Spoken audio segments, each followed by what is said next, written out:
Marc Dehaene, directeur général de Télé Bruxelles, Elias Konstas, citoyen grec. Bonsoir à tous les deux. Le gouvernement grec a donc débranché la prise. Marc Dehaene, depuis ce midi, Télé Bruxelles s'est lancé dans une vaste opération de solidarité. Oui, une opération certes symbolique. Il s'agit d'incruster le logo d'ERT, la télévision grecque, avec le mot solidarité en remplacement de notre logo. Symboliquement, c'est nous qui disparaissons pour leur laisser une place pendant quelques heures, de midi jusqu'à minuit. C'est une manière effectivement de marquer la solidarité de Télé Bruxelles avec cette chaîne publique et avec son personnel évidemment, 2700 personnes qui très très brutalement perdent leur emploi. Elias Konstas, vous, votre réaction par rapport à cette action ? Bon, par rapport à l'action, c'est très émouvant, puisque je ne m'attendais pas évidemment à une situation comme celle-là, mais c'est fortement symbolique, et c'est évidemment très agréable de se sentir évidemment soutenu par des gens qui ne sont pas grecs évidemment, mais qui sont aussi au service du service public.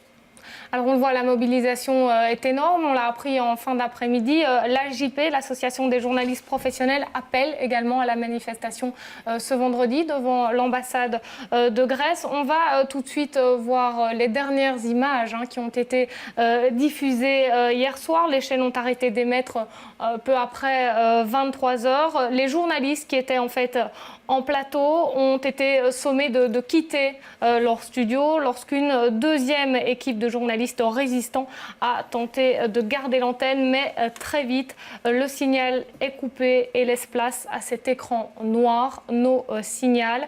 Elias Konstas, votre réaction à ces images ?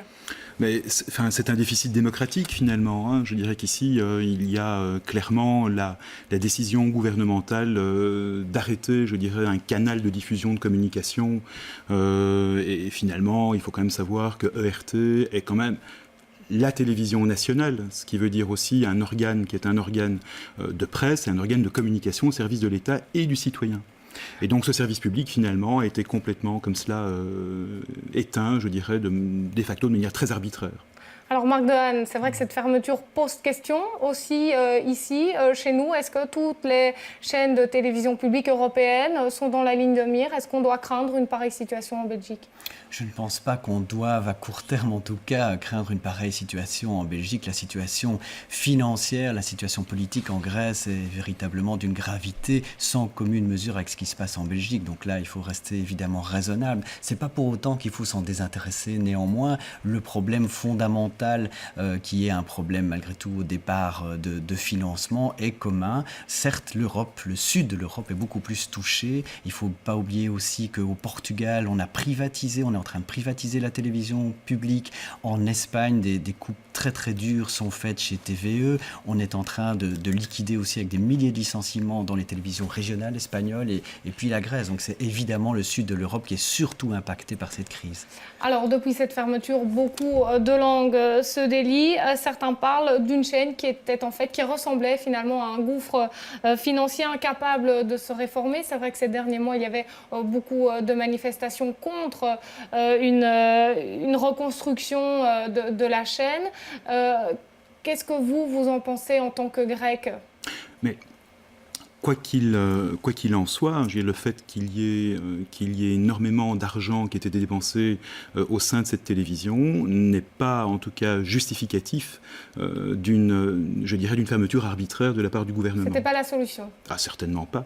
On n'éteint pas, je dirais comme cela, un canal de télé, je dirais de manière arbitraire avec des policiers sur une colline où l'antenne, si vous voulez, qui est l'antenne de diffusion, est ainsi, on somme ainsi les gens, je dirais, d'arrêter de parler. Et je me souviens effectivement vers 23h hier soir, comme on le voit sur les images, de ces gens qui sont entre journalistes, en train de discuter d'une situation qui était connue finalement.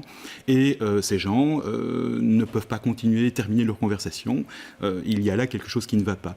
Cela relève quand même quelque part un peu, je dirais, c'est un terme peut-être un peu fort, mais quand même de la dictature dans une certaine mesure. Il faut savoir que la dernière fois où la télévision, à l'époque il n'y avait pas de télévision, mais la radio grecque a été éteinte, si vous voulez, c'était quand les troupes de l'Axe allemandes et italiennes se sont engouffrées en Grèce dans les années 40. Voilà. On le sent, la communauté grecque est fortement touchée vraiment dans son cœur par cette fermeture. Pourquoi Marc Dehaene, qu'est-ce qu'il y a derrière ce symbole ? Derrière ce symbole, il y a aussi une histoire. C'est clair que les télévisions publiques sont les plus anciennes chaînes de télévision et de radio aussi dans le pays. C'est un média qui naît dans le giron du public. Ça veut dire que des générations et des générations ont suivi les programmes de ces télévisions. Donc bien sûr, on peut les critiquer. On sait bien qu'il y a un bilan négatif qui est tiré par certains. Nous, on n'a pas évidemment l'intention d'entrer dans ce débat-là. La vraie question qui se pose, c'est clairement la question du pluralisme. Dans une démocratie vivante, il faut organiser le débat. Il faut plusieurs voix. Et plusieurs voix, ça veut dire des médias privés, des médias de service public. C'est cette pluralité qui permet véritablement de faire fonctionner le débat et de permettre aux citoyens de mieux comprendre les enjeux, de mieux se positionner en tant que citoyens dans le débat démocratique. Et c'est là véritablement qu'il y a une blessure qui est infligée quand on coupe un média public. Alors ERT va renaître sous une nouvelle forme. On ne sait pas encore totalement laquelle. Qu'est-ce qu'on doit espérer de ce nouveau média ? Je pense que ce qu'il faut espérer, c'est que comme tout média objectif, en tout cas il garde, je dirais, son objectivité. Le rôle d'un journaliste, entre autres, mais aussi de quelqu'un qui travaille dans les médias, c'est évidemment d'être, je dirais, l'intermédiaire entre ce qui se passe, je dirais, dans la rue et dans la société, et finalement la personne qui reçoit l'information. Et donc il doit y avoir là vraiment une objectivité qui doit être maintenue à tout prix. Et vous pensez que les journalistes de RT sont prêts à relever ce nouveau pari ? Ils peuvent repostuler, évidemment, il y aura un personnel qui sera beaucoup plus réduit. C'est ça, alors il faut rester, je pense, optimiste, mais alors à ce que j'en lisais et à ce que j'en ai entendu, il va y avoir effectivement des coupures drastiques, si vous voulez, dans la reprise en fait, du personnel. Tout le personnel ne semble pas être repris, si vous voulez, à moyen terme. On ne sait pas très bien quand ça se passera.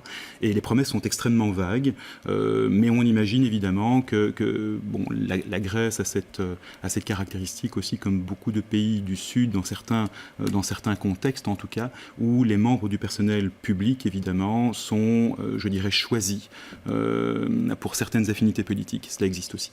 Alors cette fermeture crée également une réelle rupture, même au sein du gouvernement.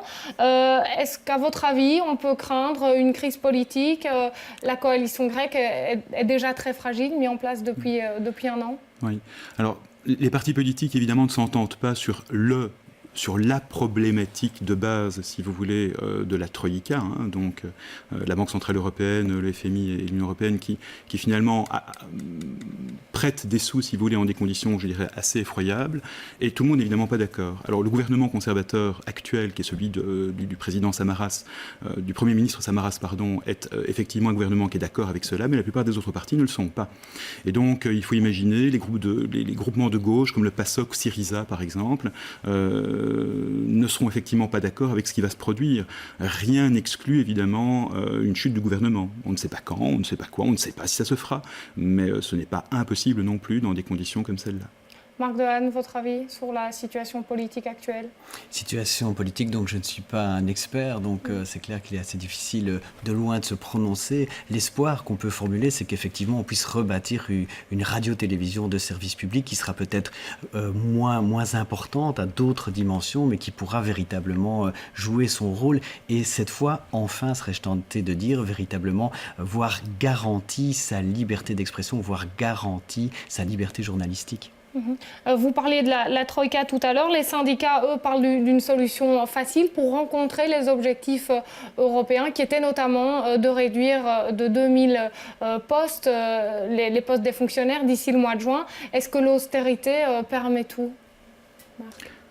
L'austérité complique tout. C'est évident qu'avec moins d'argent, il est difficile de pouvoir atteindre les mêmes objectifs. Néanmoins, on sait qu'il y a des possibilités, effectivement, aujourd'hui, grâce à la technologie, grâce à d'autres formes d'organisation, d'arriver à tirer un très, très grand parti de plus petites structures. Je pense qu'à Télé Bruxelles, on en a quand même une certaine idée. Voilà, donc, mais il y a quand même un minimum qu'il faut pour pouvoir assurer véritablement des programmes de qualité. Faire une télévision de service public de qualité, ça demande de permettre aux gens de prendre du temps. Du temps, c'est du temps de travail. Du temps de travail, c'est de l'argent. Il faut consacrer de l'argent pour le faire. On a la radio-télévision qu'on mérite et donc dans cette mesure-là, il faut aussi vouloir investir. C'est une question de volonté politique, bien sûr. Alors l'Union européenne de radio-télévision a appelé le gouvernement grec à annuler cette décision, à annuler cette fermeture. Son président, c'est Jean-Paul Philippot, administrateur délégué de la RTBF. Est-ce que vous pensez, tous les deux, que ça peut vraiment peser dans la balance ? Ce n'est pas indifférent, hein. Donc l'UER a quand même une certaine autorité. C'est un ensemble de télévision publique nationale, donc son poids n'est pas à négliger, évidemment. Je pense aussi que ce sont des messages très forts pour les gens qui sont confrontés à cette situation dramatique en Grèce. Et à cet égard, même l'action que nous avons menée, qui n'est qu'une petite action symbolique, on a vu l'impact qu'elle avait, bien sûr, sur notre public, mais nous avons reçu les remerciements du personnel de RT. Et ça, pour moi, c'est évidemment le plus important. C'est que pour nous, c'est un tout petit symbole, c'est peu de choses, mais pour eux, c'est énormément. C'est en tout cas ce qu'ils nous ont écrit. Voilà, est-ce que le gouvernement grec va plier? C'est maintenant la question qui reste en suspens. Merci, messieurs, d'avoir été avec nous sur ce plateau.